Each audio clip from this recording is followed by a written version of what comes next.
ఇంకొక అంశం, ప్రణీత్ రావుపై సర్కార్కు సమగ్ర నివేదిక. ఎస్ఐబిలో హార్డ్ డిస్క్ల ధ్వంసం, ఫైళ్ల మాయంపై వివరాలు, ప్రణీత్ రావు పదోన్నతిపైన ఆరోపణలు, దర్యాప్తు బాధ్యత సిఐడికా లేక సిట్ చేతికా, పంజాగుట్ట ఠాణా ప్రక్షాళన ఈ కేసు కోసమేనా? కుట్రలు ముందే, అసెంబ్లీ ఎన్నికల ఫలితాలు రాగానే ప్రభుత్వం అప్రమత్తమైనట్లు తెలుస్తుంది. ప్రణీత్ రావు నిర్వాహకంపై పక్కా సమాచారంతో పోలీసు ఉన్నతాధికారులు అతన్ని బదిలీ చేశారు. అంతేకాదు ఎస్ఐబి కార్యాలయం పంజాగుట్ట పోలీస్ స్టేషన్ పరిధిలోకి వస్తుంది. ఈ ఘటనపై సమగ్ర దర్యాప్తుకు ప్రభుత్వ ఆదేశాలు జారీ అయితే తొలుత కేసు నమోదు చేయాల్సింది పంజాగుట్ట పోలీసులు. ఈ క్రమంలోనే ప్రభుత్వం చరిత్రలో కనీవిని ఎరగని రీతిలో ఇటీవల పంజాగుట్ట ఠాణా మొత్తాన్ని ప్రక్షాళన చేసింది. హోంగార్డు మొదలు ఎస్హెచ్ఓ వరకు అందరినీ బదిలీ చేసింది. నిజానికి నగరం నడిబొడ్డు నుండి పంజాగుట్ట ఠాణా అత్యంత కీలకమైనది. ఏ ఠాణాలో లేని విధంగా ఇక్కడ భారీ స్థాయిలో ఎస్ఐల సంఖ్య ఉంటుంది.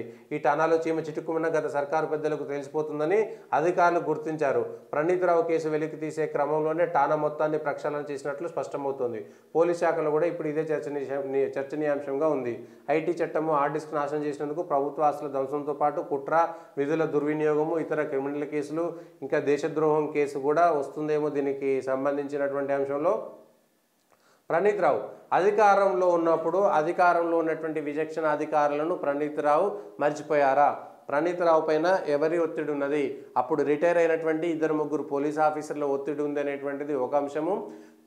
ప్రభుత్వంలో ఉన్నటువంటి పెద్దలు, కేసీఆర్కు అత్యంత దగ్గరగా ఉండేటువంటి రాజకీయ నాయకులు, అప్పుడు పదవుల్లో ఉన్నటువంటి నాయకులు ప్రణీత్ రావును ఆయన అధికారాలను దుర్వినియోగం చేసి ప్రతిపక్షాలతో పాటు అధికార పక్షంలో ఉన్నటువంటి వాళ్ళ యొక్క కదలికలపైన కూడా నిఘా వేసినట్టుగా తెలుస్తున్నది. ఫోన్ ట్యాపింగ్ కేసుతో పాటు వ్యక్తిగతమైనటువంటి గోప్యతా చట్టం కూడా ఉంటుంది. దాన్ని కూడా దుర్వినియోగం చేశారా అనేటువంటిది చూడాలి. అత్యంత సంచలనాత్మకంగా మారిన కేసు తీవ్రత నేపథ్యంలో దర్యాప్తు బాధ్యత సిఐడికి అప్పగిస్తారా లేదా? ఇప్పుడు ఈ అంశం పైన గత ప్రభుత్వంలో ఉన్నటువంటి వాళ్ళు సమాధానం చెప్పాల్సినటువంటి పరిస్థితి ఉంది. అయితే ఇది మాకు సంబంధం లేదు, అది డిపార్ట్మెంట్కి సంబంధించినటువంటి పోలీసు శాఖ అంతర్గత వ్యవహారం తప్ప ప్రభుత్వానికి ఎటువంటి సంబంధం లేదని కేవలం ప్రణీత్ రావును లేదంటే ఆయన పైన ఉండే రిటైర్ అయినటువంటి 1-2 అధికారులను బలి చేసి అప్పుడు ప్రభుత్వంలో ఉన్నటువంటి పెద్దలంతా కూడా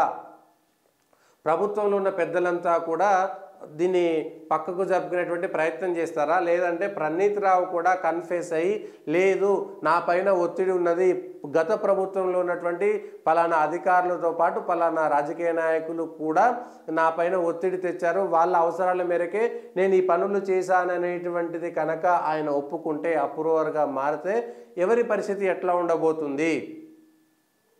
నిజంగా అప్పుడు రాజకీయ నాయకులు, గతంలో మంత్రులుగానో ఎంపీలుగా పనిచేసినటువంటి నాయకులు వస్తారా? ఎందుకంటే ఇదంతా ఇటు కేటీఆర్, సంతోష్ రావు, హరీష్ రావు, కవిత, కేసీఆర్ కుటుంబాలపైనే వస్తుంది. మళ్ళా సరే ఇది కులం, ప్రణీత్ రావు కులం, వీళ్ళ కులం ఒకటైనటువంటిది ఇప్పుడు చర్చ వచ్చిందిలే, కానీ కులంతో సంబంధం లేకుండా చాలామంది.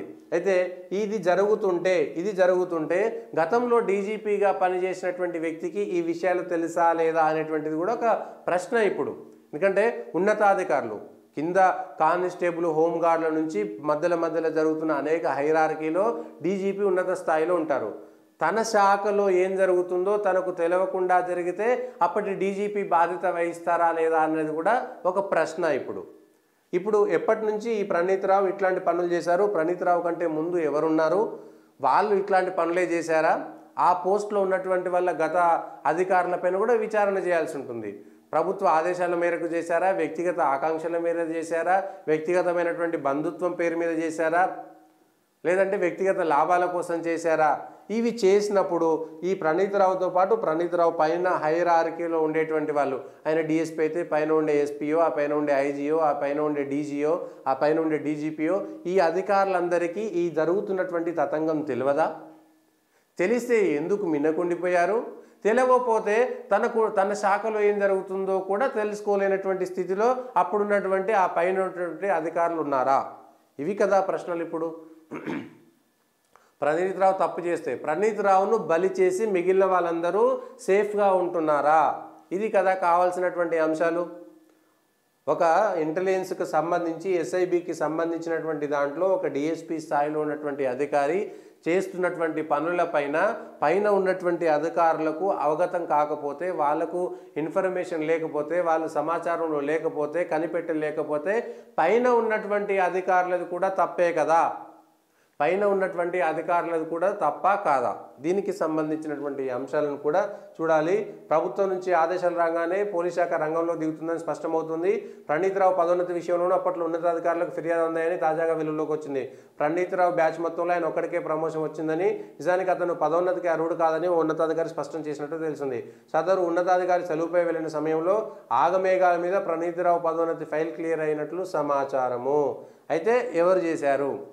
ఉన్నతాధికారులు సెలవులు ఉన్నప్పుడు జరిగితే ఆ సెలవులు ఉన్నటువంటి ఉన్నతాధికారి తర్వాత జరిగిన దానిపైన ఏమైనా ఫైల్ రాశారా, నోట్ రాశారా అనేటువంటి అంశం కూడా రావాలి. ఎందుకంటే ప్రభుత్వానికి సంబంధించి, ప్రజలకు సంబంధించి సేవ చేయాల్సినటువంటి వాళ్ళు ప్రభుత్వం కోసం మాత్రమే చేసేటువంటి అంశం పైన స్పష్టంగా ఉండాలి.